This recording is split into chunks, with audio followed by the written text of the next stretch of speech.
So ayun na nga guys, syempre hinanda ko na ang beetroot ko na aking isi-shake para sa aking diabetes. So ayan guys, nakita nyo naman ang beetroot fresh na fresh. Ayan. So ganito lang guys ang dapat gawin, balatan at ayan ay makikita mo na kulay pula siya. Pagkatapos niyan ay yung ilagay, hati-hatiin at ilagay niyo yan sa shake para at least ma-shake nyo ng maganda. At lagyan nyo ng konting tubig. At then, i-shake nyo yan ng super shake para smooth ang dating.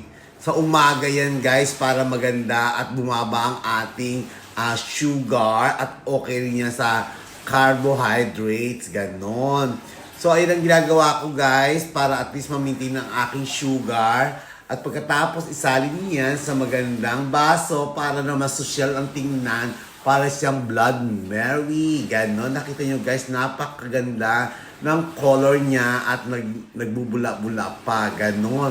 So pagkatapos yan guys, syempre, iinumin nyo na yan para at least bongga. Malaking tulong ito sa mga diabetes, sa matataas ng sugar, high blood, at syempre, ang gustong pumayat na fresh at hindi ngarag. So ano pang hinihintay nyo guys?